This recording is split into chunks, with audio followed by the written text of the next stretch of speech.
Hello दोस्तों, आज मैं आपको माता लक्ष्मी की उत्पत्ति के बारे में बताऊंगी। धन की देवी माता लक्ष्मी की कहानी। आज लक्ष्मी पूजा का महापर्व दीपावली है। दीपावली को लेकर 7 कहानियां हैं। सबसे पहली मान्यता धरती पर लक्ष्मी के प्रकट होने की है। मार्कंडेय पुराण कहता है कि कार्तिक अमावस्या की रात में जब चारों ओर अंधेरा था, तब एक देवी कमल के फूल पर बैठी हुई प्रकट हुई।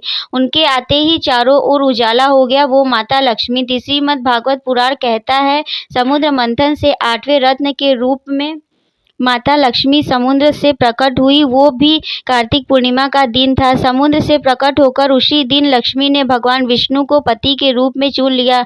दोनों का विवाह हो गया। आज दीपावली पर लक्ष्मी के प्रकट होने को व्यवहारिक पक्ष को समझते हैं। वो 7 कारण हैं जिनके लिए हम दीपावली मनाते हैं। पहला, इस दिन समुद्र मंथन से माता लक्ष्मी प्रकट हुई थी। दूसरा, देवी दुर्गा ने माँ काली का रूप लेकर राक्षसों का संहार किया।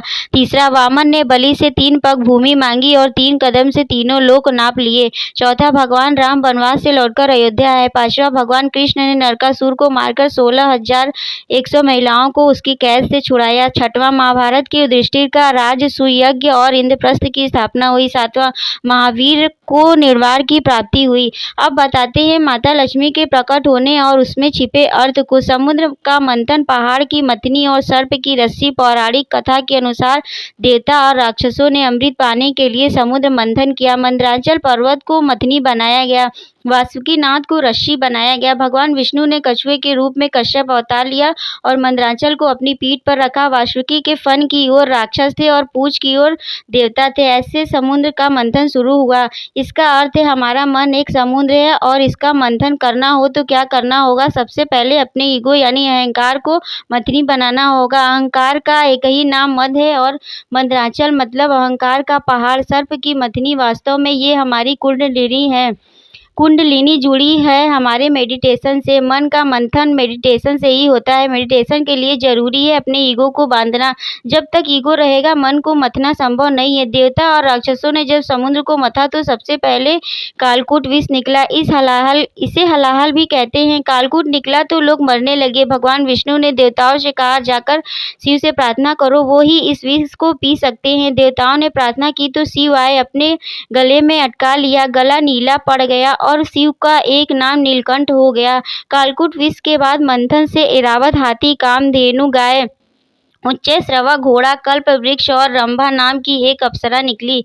इस 7 रत्नों के बाद 8वीं रत्न थी माता लक्ष्मी। इसका अर्थ है कि पहले बुरे और बेमतलब के विचार मंथन से निकले। उसके बाद ऐरावत हाथी यानी सफेद रंग का हाथी निकला। हाथी धैर्य और शांति का प्रतीक है। कामधेनु गाय हमारी रचनात्मकता का प्रतीक है। उससे जो मांगो वो देती है। उच्चैःश्रवा घोड़ा जिसके 7 सिर है, ये हमारे विचारों और दृष्टिकोण का प्रतीक है। कल्प वृक्ष हमारे मन की स्थिति है, जिसके नीचे बैठकर कल्पना करने से ही काम सिद्ध हो सके। रंभा सुंदरता और बुद्धि का मेल है, जिसने विश्वामित्र की तपस्या भंग कर दी थी। जब ये सारे गुण हमारे भीतर आ जाए तो जीवन में लक्ष्मी का आगमन होता है।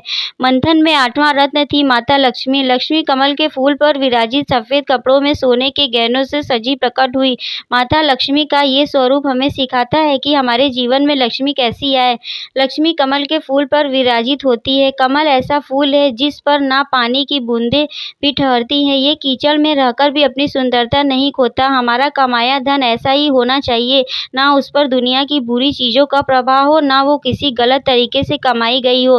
लक्ष्मी के सफेद कपड़े बताते हैं कि वो बेदाग या ईमानदारी से कमाई हुई होनी चाहिए। लक्ष्मी 8वां रत्न है और ज्योतिष में 8 शनि का अंक है। शनि श्रम और न्याय का देवता है। वो आलस ना पसंद करते हैं, ना अन्याय। माता लक्ष्मी कहती हैं कि वो उन्हीं के जीवन में आती हैं जो परिश्रम करते हैं और न्याय के साथ जीते हैं। जय माता लक्ष्मी।